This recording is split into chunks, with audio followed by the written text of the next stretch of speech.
Hey there everyone, welcome to Tales in Text and I'm your host Nisha. I hope your day is going fabulous and welcome to another episode of Books and Tarot. So today's episode is going to be really special because today I'm going to be reviewing the Gaysi Zine, which is an anthology of stories that celebrate the queer narrative in India. Gaysi is basically a collective and a safe space for people who identify as LGBTQIA plus in India. They have different publications. It's a very beautiful initiative, a very empowering initiative, and something that we really do need in India. This zine actually came out quite some time ago. I think this was first published 2015. Yep. So it's been quite some time already since this zine was published. So now let's go into the book review and do stick around till the end, where I pull a tarot card associated with the Gaysi anthology. Now this book is an anthology, which means it's a collection of stories, and each of these stories represent the queer experience in India. And this book has been quite a revelation in the sense that it has been a completely new reading experience for me, especially because the format is something that I'm so unfamiliar with. It's a graphic novel, which means there are lots of, pictures and images and diagrams, and I really love this one, which is right in front of the cover page. I just love that. And this kind of comic strip kind of content. So it's really interesting for me to read something like this because I'm not used to it.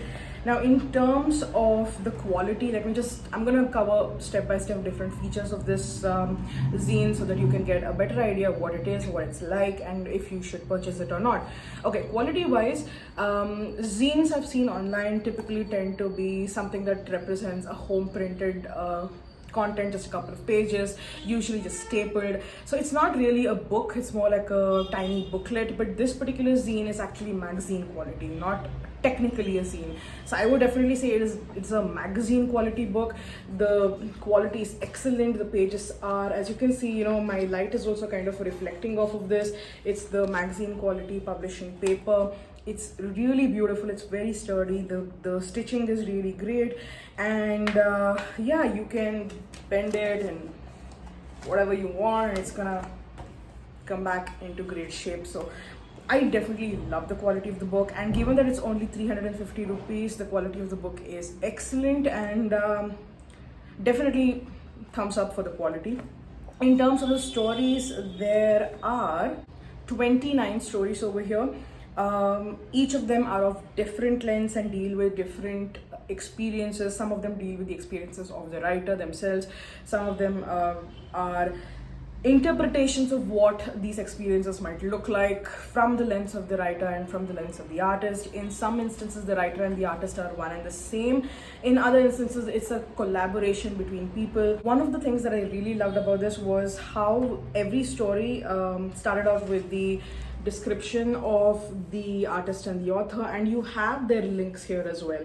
So in case you like the kind of creation that they have, maybe you like their writing style, maybe you like their artistry, you like the way they paint and they draw, and so you can go check out their other creations on their different social media channels or their websites, and you can even commission their work as well. So it's very supportive of small local talent, and I think that's really important because we see especially as someone who, I am someone who loves to collect artwork, be it in the form of posters and prints or actual paintings.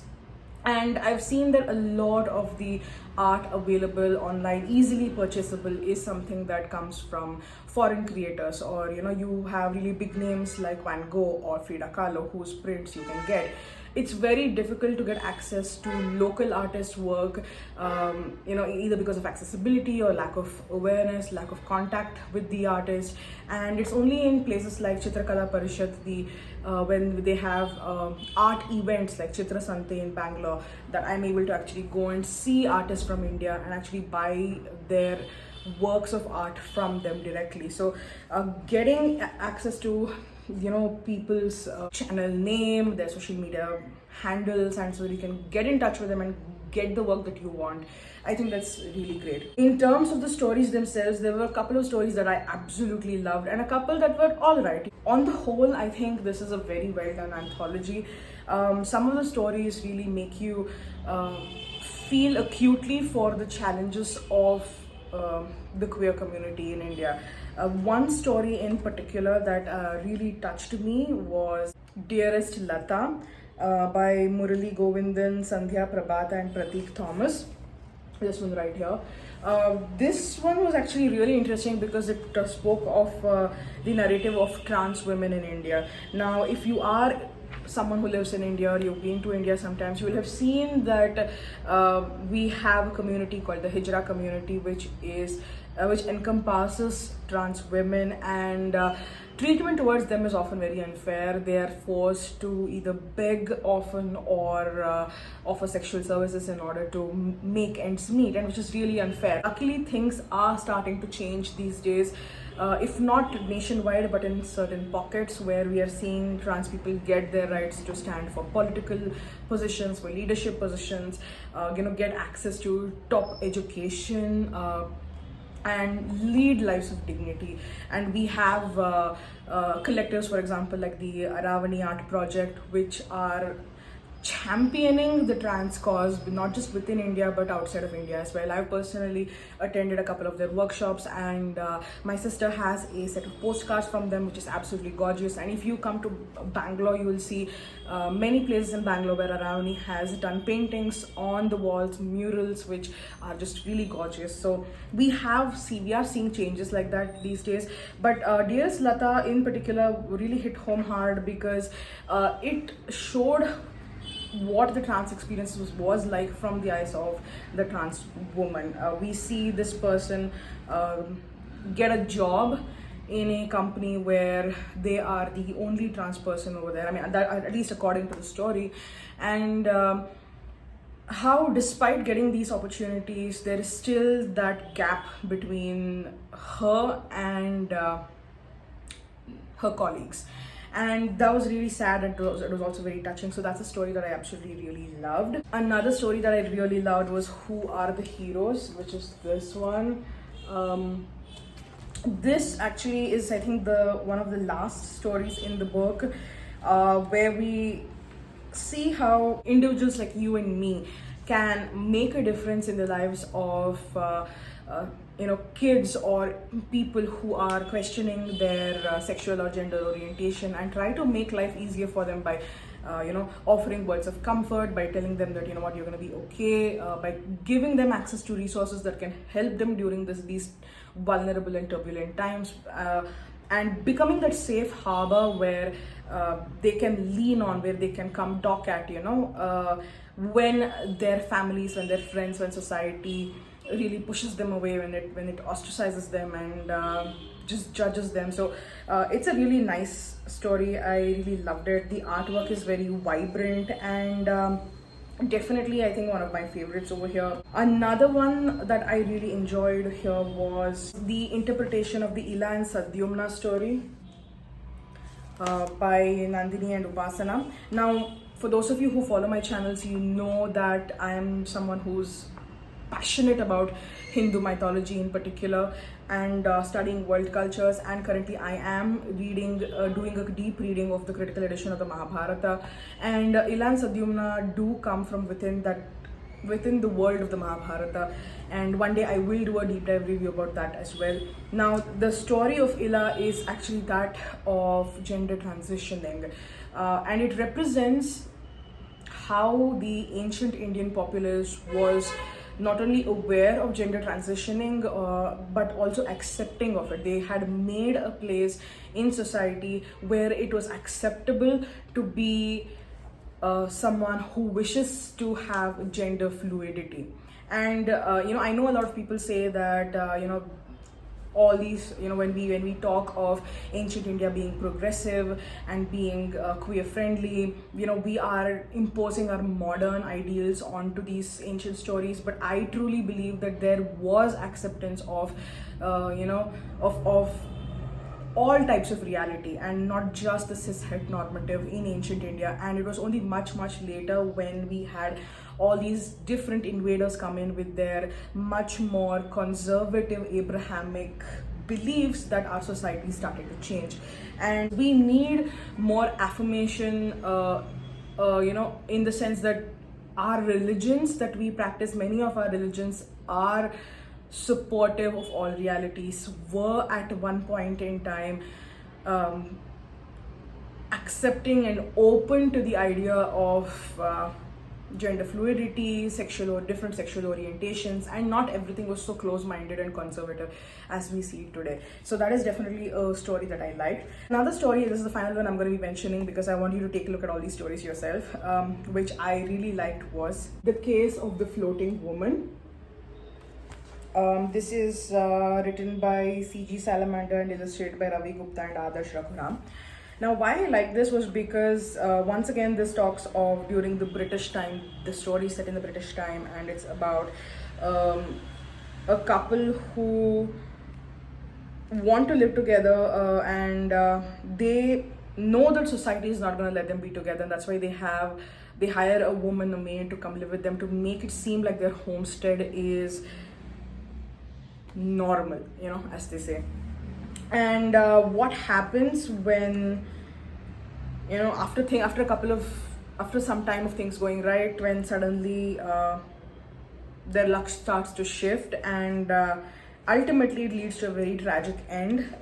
It's once again a hard-hitting story because of the artwork in particular. For me, this story in particular, more than the writing itself, the artwork was what clinched the deal, and I found this particular story's artwork very evocative and very hard-hitting. So yeah, overall I think this is a great collection of stories. All of them have something unique to offer, and you also have really funny but really poignant sections like this, which is what they say, what they mean, what you should say, which basically talks of how people, when you meet someone who finds out that you're gay, and they have these questions which are often very stereotypical, very prejudiced, and just hurtful, when and what they say, what they mean, and what you should say in response, because at the end of the day you don't owe them any answer. You have humorous sections like that provide really deep insights on how to deal with homophobia. You also have a section where a coloring page which you can just tear out and color it as well. So definitely there's a lot of different content here. One thing that really stood out to me was just how vibrant and also low-key and minimalist this particular magazine was. So for example, you have something as colorful as this particular comic strip, and then as black and white as this. Definitely you have like a mixture of artwork. Even the art styles and art forms used here are completely different. The writing styles are different, ranging from something super serious to something that is really cavalier in its attitude. So definitely the range of voices and the varied art forms is something that can make this book not just palatable but enjoyable to a variety of readers. I think this book is definitely a great addition to anyone's library. You don't have to identify with the LGBTQ plus community in order to get this book. Even if you are cishet, I think reading this book is going to be really good, because this will help you really understand the queer experience within India. And I think that's the most important thing here, because it is so localized to India that you can see what particular challenges that the queer community have faced within India, the emotional baggage that they carry due to years of homophobia and oppressive ostracization, and just the hate that they receive from their loved ones and from their neighbors. We see all these issues of bullying. So this book can really help you be an ally. If not anything, if you're a reader, I think having a zine like this is definitely going to enrich your library for generations to come. I do get that owning this book might also be problematic for some people because of how conservative and strict and controlling your families might be. I don't know if this zine is available in digital format, but you can just reach out to Gaysi to find out if they do have a digital format of this book, because definitely it's something that you should read. So overall, my verdict is a big thumbs up. You know, considering how India is seeing a rise in the number of zines that are being published, this particular book, for the quality and the kind of narratives that we see over here, reflected over here, you know, the 350 rupees is absolutely nothing. They do have another new zine that they've recently published. I just saw it on their website recently, and I think that has to do with a completely different genre. This is actually a collective of multiple genres. There's no specific, this is not a genre specific anthology, but I think their new zine it has to do with what horror actually means. And you know, I think it kind of beats the convention of what we see as horror on television, and horror can be something that we consider as unusual because that's not our normative. So I think that's the kind of theme that they're going on with the other anthology. I'm not 100% sure, but you can go check it out. I will link Gaysi's website down below, so you can go check this out. I will link the book down below as well, so you can go purchase it as well. I got the book in about 4 days since ordering, although they had said that it can take up to 8 days. So it was very quick delivery, beautifully packaged, beautifully arrived. So yeah, big thumbs up. Let us go towards the tarot card that I have chosen for the Gaysi anthology. So the card that I've chosen for the Gaysi anthology is the Magician.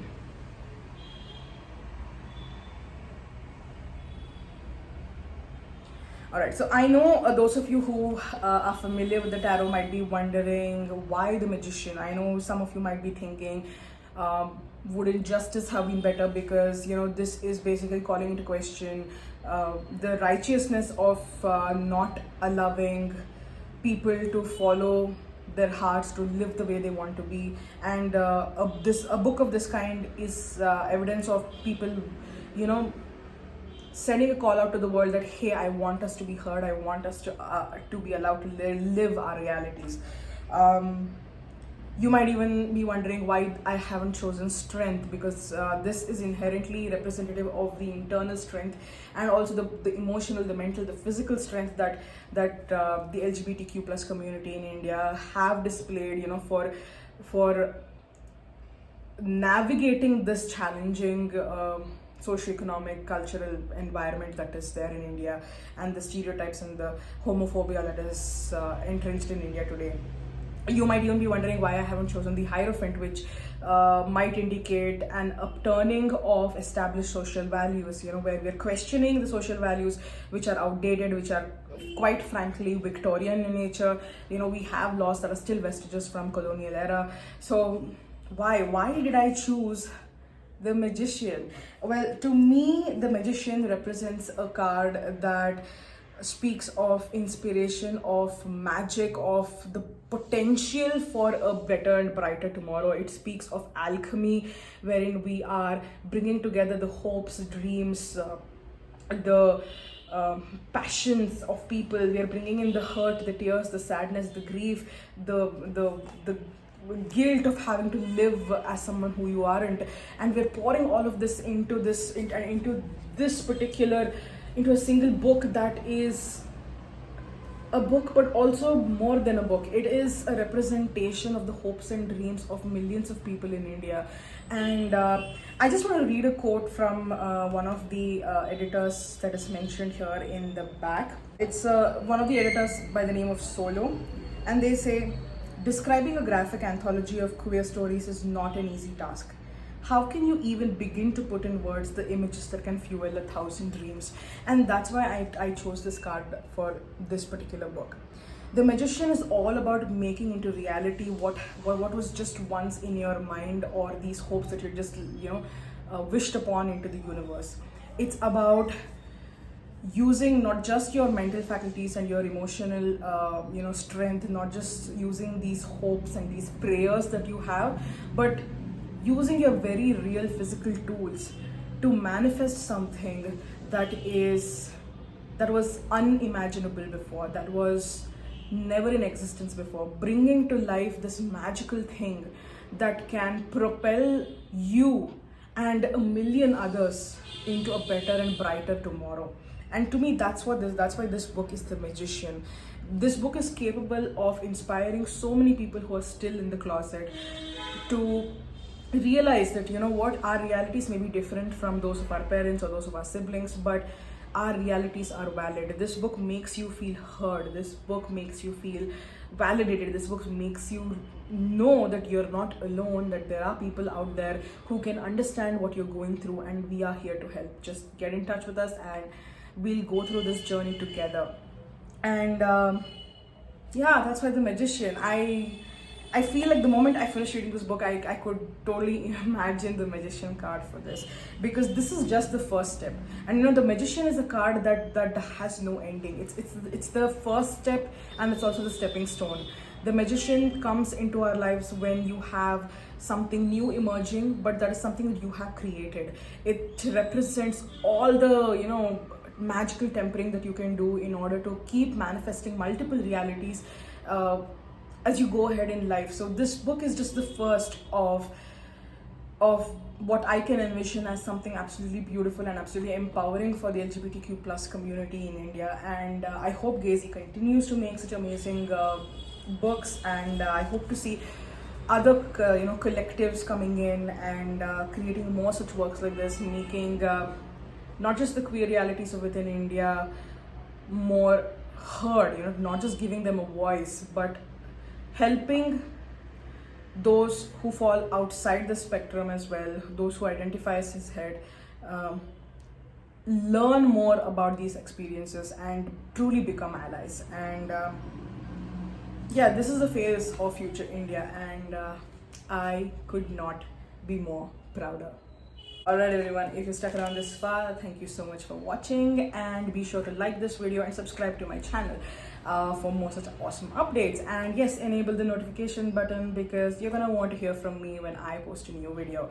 And if you have the Gaysi zine, do let me know what you think of it, and if you don't have it, are you gonna buy it? Let me know in the comments down below. I would love to hear from you. And alright, I will wrap up this video, and I will see you next time on Tales and Texts. Bye.